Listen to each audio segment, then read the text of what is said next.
Tonight, new findings point to a critical failure that cost a Cleveland miner his life while his family fights for answers. They said, you have to know the truth how your brother died. That's what I'm intending to do. Last November, a 43-ton loader struck and killed Greg Sychla inside the Cargill salt mine under Lake Erie. A federal investigation blamed the mine for a lack of signage in hazardous areas. But a report from the mining company obtained exclusively by 3 News Investigates tells a different story, pointing the finger at the driver of that loader. Peter Fleischer reports. According to Cargill, he was supposed to clean this. New information and new hope that someone might be held accountable. It's been 8 months since Greg Sychla was killed in the Cargill salt mine. For his twin brother Jerry, that pain remains, but so does determination. I promise my brother, I will get to the bottom of this. He deserves it, and I want to know. Greg Sychla was killed on November 27, 2024. Run over by a 43-ton loader after making an equipment repair just feet away. Cleveland police and EMS responded, but because mine access is restricted, they weren't allowed inside.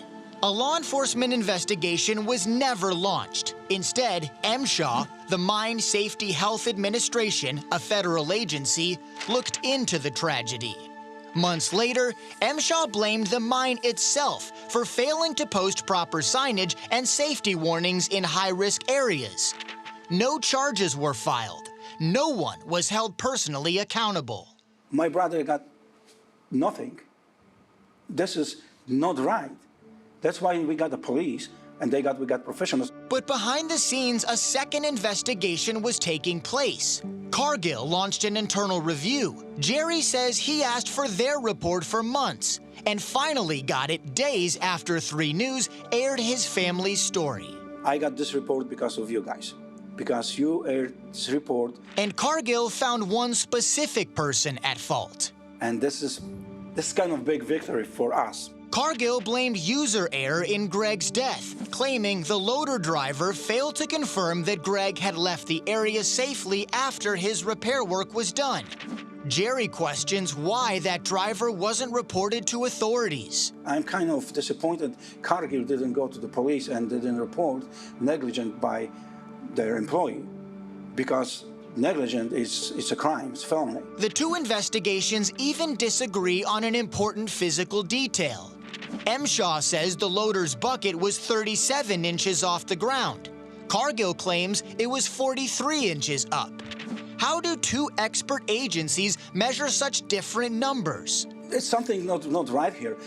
You got the same situation at the same time, different people. Different numbers, but the same result, a compromised view. Industry best practices require buckets to be fully lowered for safe driving. The Sychlas say Cargill fired the loader driver following Greg's death. You don't fire people because of accidents. You fire people because they did something wrong. Even with the new report, Cleveland police told Jerry they lacked jurisdiction in the mine. Good luck, honey. He didn't stop. He brought the full case, including both reports, to the FBI. Somebody have to explain me how my brother died. And I have to physically accept that. And right now, I don't. There will be end of the story when the judge is going to say something, guilty or not. The Sychla family is tired of blame. They only care about justice. Peter Fleischer, 3 News. 3 News is still declining to name the loader driver in this case because he has not been charged with any crime. By policy, the FBI does not confirm whether or not investigations have been opened, but we will continue to keep you updated as new information becomes available.